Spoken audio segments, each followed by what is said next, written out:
Hello दोस्तों, स्वागत है आपका अपने YouTube channel education and technical knowledge में। मैं राकेश कुमार।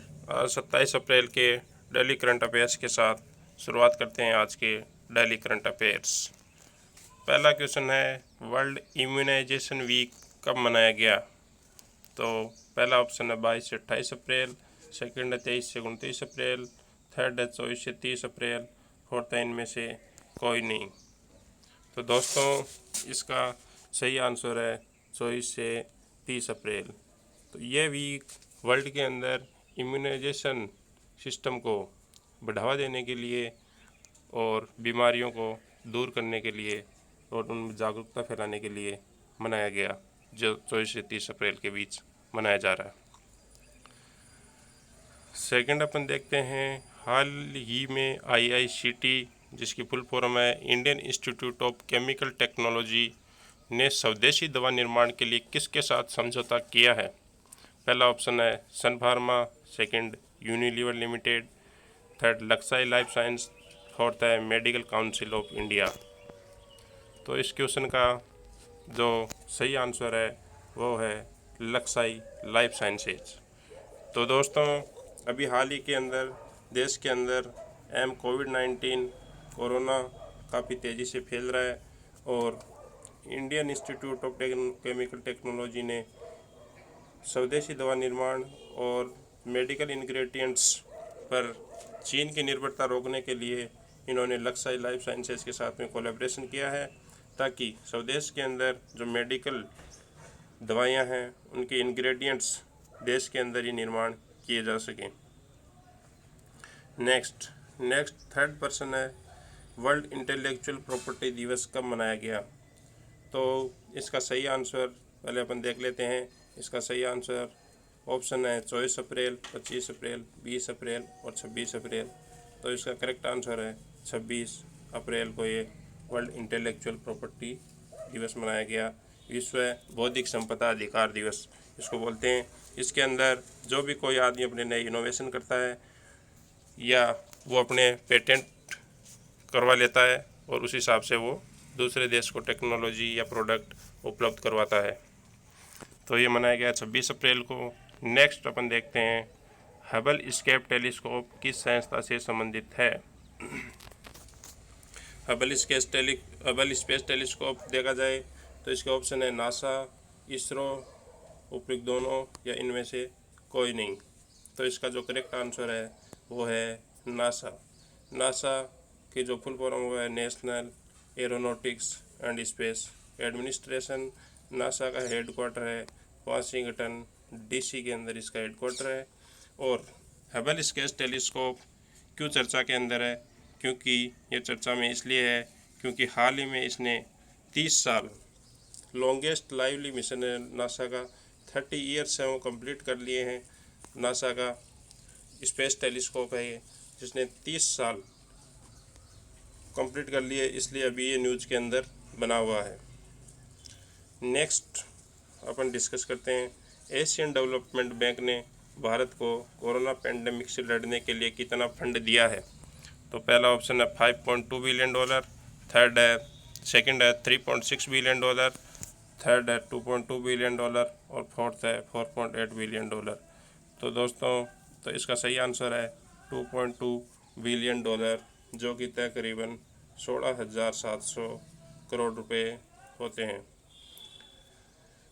तो दोस्तों एशियन डेवलपमेंट बैंक किसको लोन देता है इसके बारे में आपको पता होगा। Asian development bank under developed और डेवलपिंग कंट्री को फंड देता है। डेवलपिंग कंट्रीज़ को उनके कृषि, शिक्षा, स्वास्थ्य, MSME उद्योग, मीडियम स्मॉल इंटरप्राइजेज के लिए ये लोन देता है। तो अभी भारत को कोरोना पेंडेमिक से लड़ने के लिए इसने $2.2 बिलियन का लोन दिया है। नेक्स्ट अपन डिस्कस करते हैं, कर्मयोद्धा ग्रंथ किस पुस्तक से कर्मयोद्धा ग्रंथ पुस्तक किससे संबंधित है? पहला ऑप्शन है राजीव गांधी, सेकंड नरेंद्र मोदी, थर्ड अमित शाह और फोर्थ है मनमोहन सिंह। तो दोस्तों इसका सही आंसर है वो है नरेंद्र मोदी। इस पुस्तक का अनावरण या इस पुस्तक की जो लॉन्चिंग है वो हमारे गृह मंत्री अमित शाह जी द्वारा की गई थी और ये पुस्तक जो आधारित है वो नरेंद्र मोदी की जीवनी, उनकी पॉलिटिक्स के अंदर किस प्रकार से एंट्री और उसके बाद उन्होंने किस प्रकार भारतीय जनता पार्टी को लीड किया, इससे संबंधित है। नेक्स्ट अपन डिस्कस करते हैं मास्टरमाइंड किसकी ऑटोबायोग्राफी है। मास्टरमाइंड, पहला ऑप्शन है क्रिस्टियानो रोनाल्डो, सेकंड है Viswanathan Anand, third Maria Sharapova और फोर्थ रॉजर फेडरर। तो दोस्तों इसका सही आनंद है विश्वनाथन आनंद। तो चेस के मास्टरमाइंड खिलाड़ी हैं, इंडिया से बिलोंग करते हैं। क्रिस्टियानो रोनाल्डो ये फुटबॉल से संबंधित हैं, मारिया शारापोवा टेबल टेनिस से संबंधित है और रॉजर फेडरर भी टेबल टेनिस से संबंधित है। विश्वनाथन आनंद चेस के मास्टरमाइंड हैं। तो ये बुक इन्हीं की ऑटोबायोग्राफी है। दोस्तों आपको फ़र्क बता देता हूँ, ऑटोबायोग्राफी होती है किसी पुस्तक जो खुद ही अपने बारे में खुद लिखता है, उसको बोलते हैं ऑटोबायोग्राफी।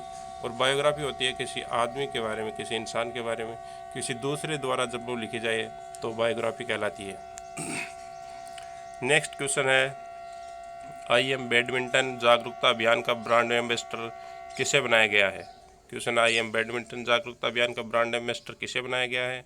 तो दोस्तों इसके ऑप्शन को अपन देख लेते हैं।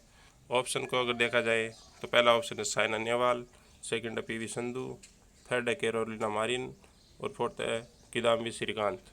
तो दोस्तों इसका सही आंसर है PV सिंधु।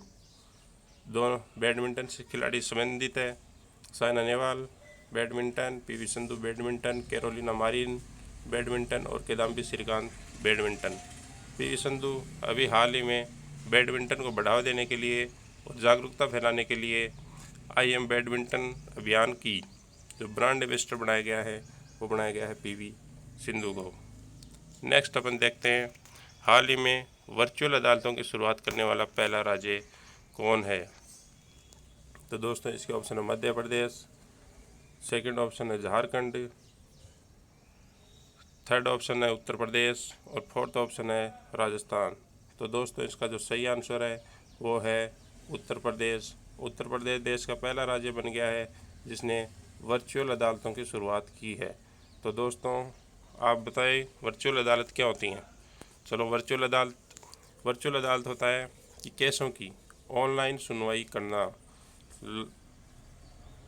कोर्ट के अंदर वकील बैठता है और उसके सामने कोर्ट के अंदर जज बैठते हैं और वकील ऑनलाइन कंप्यूटर के माध्यम से अपने मुजरिम की पेशी करते हैं। तो इस हिसाब से कोर्ट के अंदर भीड़ भाड़ को कम करने के लिए और अदालतों के अंदर केसों का जल्दी से जल्दी निपटारा करने के लिए वर्चुअल अदालतों की शुरुआत की गई है, वो यूपी सरकार द्वारा की गई है। दोस्तों अपन पता ही है यूपी के CM योगी आदित्यनाथ हैं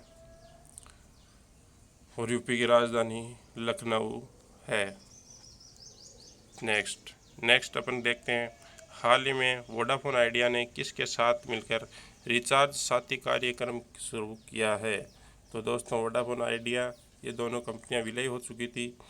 जियो कंपनी आने के बाद जब इनकी हालत ख़राब हो गई थी तो ये वोडाफोन और आइडिया कंपनी दोनों एक साथ विलय हो चुकी थी। तो इसका अपने जो ऑप्शन है वो है फ़ोनपे, गूगल पे, पेटीएम और इनमें से कोई नहीं। तो दोस्तों जो इसने रिचार्ज साथी कार्यक्रम शुरुआत किया है वो किया है पेटीएम के साथ में मिलकर। तो इसका सही आंसर है पेटीएम। इसके माध्यम से पेटीएम वोडाफोन और आइडिया की रिचार्ज काफ़ी इजीली अपने सॉफ्टवेयर पर या अपनी ऐप से पेटीएम अवेलेबल करवाएगा वोडाफोन आइडिया के ग्राहकों को। नेक्स्ट आज है क्वेश्चन ऑफ द डे। इस क्वेश्चन का आंसर आपको नीचे कमेंट सेक्शन में कमेंट करके बताना है कि इसका सही आंसर क्या है और इसका उत्तर मैं आपको कल बताऊंगा। तो क्वेश्चन है हाल ही में किसने बैंक खाता धारकों को इलेक्ट्रॉनिक कार्ड देने की सुविधा देने की घोषणा की है। ऑप्शन है NITI Aayog, RBI, state bank of India and बंधन बैंक। तो दोस्तों इस क्वेश्चन का आंसर आपको कमेंट सेक्शन में कमेंट करके बताना है। तो ये थे आज के इम्पोर्टेंट करंट अफेयर्स।